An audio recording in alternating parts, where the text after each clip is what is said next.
இன்னைக்கு நம்ம circuit analysisல ஒரு 13 mark sum தான் பார்க்க போறோம்.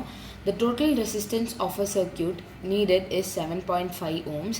The circuit consists of 3 ohms and 5 ohms resistor in series.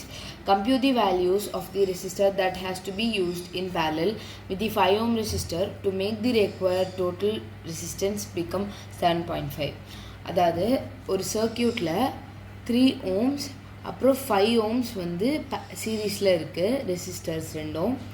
இப்போ வந்து இதோட டோட்டல் ரெசிஸ்டன்ஸ், இந்த சர்க்யூட்டோட டோட்டல் ரெசிஸ்டன்ஸ் வந்து நம்மளுக்கு 7.5 ohms வரணும்னா இங்கே வந்து நம்ம பேரலலில் என்ன வேல்யூ ஆஃப் ரெசிஸ்டன்ஸ் ஆட் பண்ணால் நம்மளுக்கு வந்து 7.5 வரும்னு கேட்டிருக்காங்க.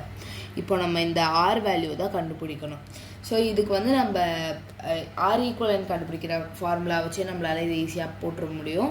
ஸோ இந்த இடத்துல பார்த்தீங்கன்னா நம்மளுக்கு தெரியும் சீரீஸாக இருந்துச்சுன்னா R1 + R2 அப்படின்னு சொல்லிட்டு, பேரலாக இருந்துச்சு அப்படின்னா R1 R2 / R1 + R2. இதுதான் வந்து பேரலுக்கு ஃபார்முலா. ஸோ இப்போ வந்து இந்த இடத்துல 5ம் 6ம் நம்மளுக்கு ஆரோட வேல்யூ தெரியாது, நம்ம ஆறுனே வச்சுக்கலாம். 5ம் 6ம் பேரலில் இருக்குது. ஸோ நான் இந்த பேரலல் ஃபார்முலா தான் இப்போ சப்ஸ்டியூட் பண்ண போகிறேன். இப்போது 5R / 5 + Rன்னு வரும். இப்போ இதை ரெண்டுத்தையும் நம்ம சால்வ் பண்ணிட்டா இது எப்படி வரும்னா, இது ஒரு 3 ohms அப்புறம் இது ஒரு சம் வேல்யூ ரெசிஸ்டர் அப்படி வரும்.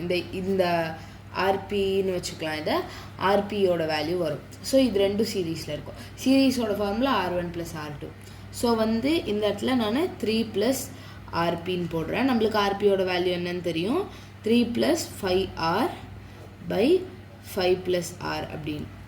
இப்போது நம்மளுக்கு இந்த ஆரோட வேல்யூ கண்டுபிடிக்கணும்னா இதுக்கு லெஃப்ட் ஹேண்ட் சைடில் என்ன வரணும்னு நம்மளுக்கு ஏற்கனவே தெரியும், which is equal to 7.5 ohms. இப்போது 7.5 is equal to 3 + 5R / 5 + R. இப்போ இதை சால்வ் பண்ணாலே நம்மளுக்கு ஆன்சர் கிடச்சிரும். இப்போ நான் வந்து இந்த 3ஐ வந்து லெஃப்ட் ஹேண்ட் சைட் கொண்டு போயிருக்கேன். சப்ராக்ட் பண்ணால் 4.5 கிடைக்கும். அப்புறம் 5R / 5 + R. இப்போது நான் இதை வந்து கிராஸ் மல்டிப்ளை பண்ணிக்கிறேன். So 4.5 × 5 + R is equal to 5R.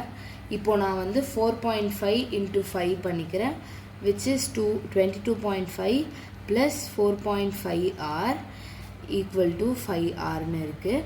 இப்போ நான் இந்த R இருக்கிற டேர்ம்லாம் ஒரு சைட் கொண்டு போயிடுறேன். 22.5 equal to 5R - 4.5R. இப்போ வந்து 22.5 equal to 0.5Rன்னு வரும். இப்போ இந்த 0.5 டிவைட் பண்ணால் நம்மளுக்கு ஆன்சர் கிடச்சிரும். ஸோ நம்மளுக்கு இந்த R equal to 22.5 / 0.5 which is equal to 45 ohms கிடைக்குது. ஸோ இதுதான் வந்து இந்த ஆரோட வேல்யூ. இந்த 45 ohms நம்ம இங்கே 5க்கு பேரலாக போட்டோம்னா இந்த சர்க்யூட்டோட டோட்டல் ரெசிஸ்டன்ஸ் வந்து நம்மளுக்கு 7.5 ohms வரும். அதுதான் இந்த கொஷனில் கேட்டிருக்காங்க. இவ்வளோ தான் இந்த சம். தேங்க்யூ.